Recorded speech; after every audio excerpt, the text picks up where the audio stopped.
Jeffrey Gettleman from the Ogaden Desert, Ethiopia.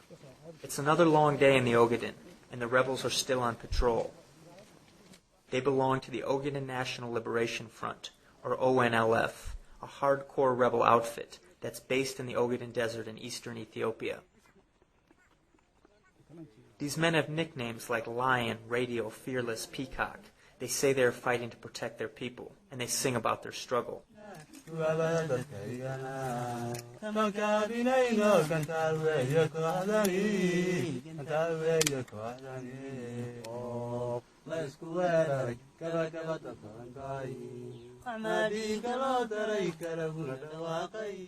Ogaden has been the epicenter of a separatist war for the past 13 years between impoverished nomads and the Ethiopian military, one of the biggest armies in Africa and a key ally in America's war on terror. The rebels are ethnic Somalis, and their goal is to win independence for their region, which they say is the only way to stop the Ethiopian military from brutalizing them. Residents here say that government soldiers have burned down villages, secretly detained thousands of people, and raped countless women. Satir, who joined the ONLF more than 5 years ago, told us he couldn't just sit by and watch.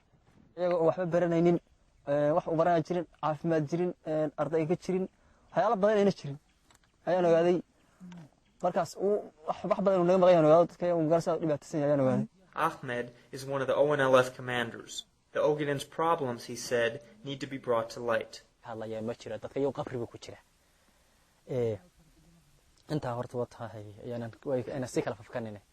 The international community didn't pay much attention to the ONLF until April, when the rebels wiped out 65 Ethiopians and 9 Chinese workers at an oil field.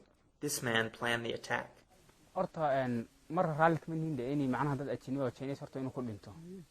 laakiin waxaan ku qanacsanahay dhamawlow marar farban hay'adaha aan u dignay oo nir arinta ogaadeenaya shiraalkeeda cidna ma baari karto ay ku soo indha adeegeen haday ku dhinteen intay ku soo indha adeegeen baantii Ethiopia soo sheegeen.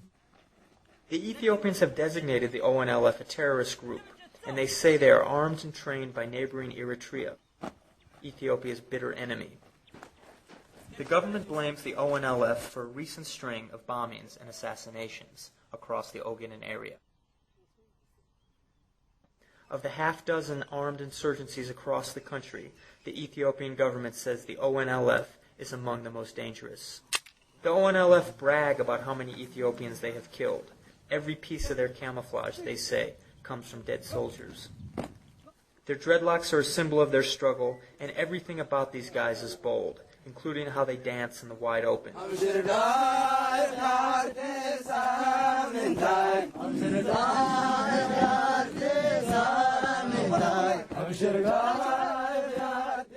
It's not clear how many rebels there actually are.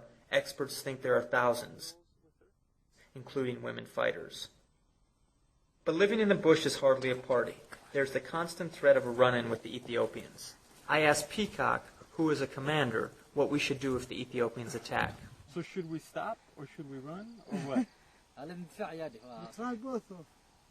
If we have ability to push back, we have to stop. We have to sit down. But if more enemy comes to us, we have to run by slowly and we shoot. When they see a village, the rebels approach cautiously. This time, the coast is clear.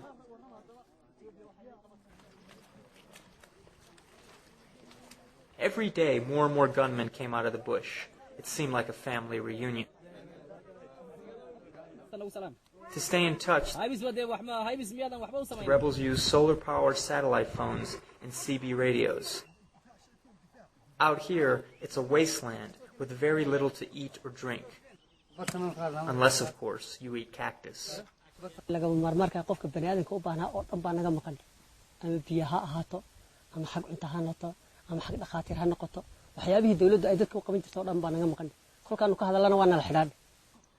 Camels are the rebels' lifeblood.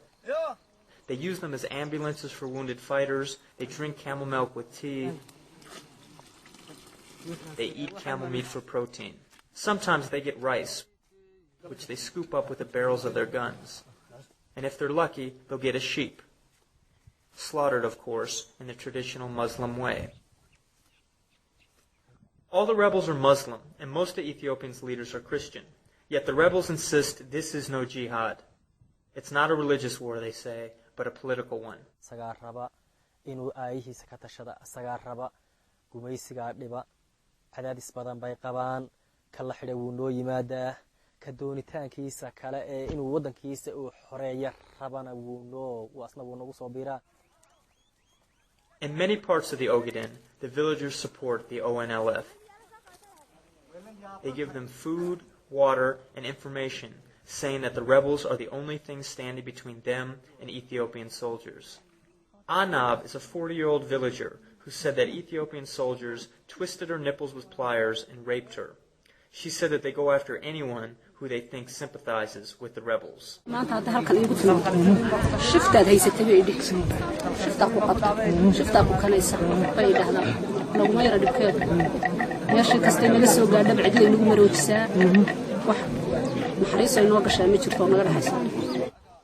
Many rebels said this is exactly why they joined the ONLF.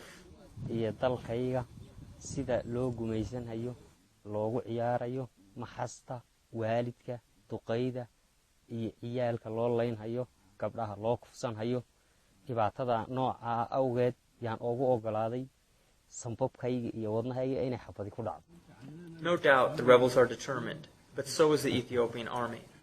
And it seems like the Ogaden is going to be a battlefield for some time to come. From the Ogaden Desert in Ethiopia, this is Jeffrey Gettleman for the New York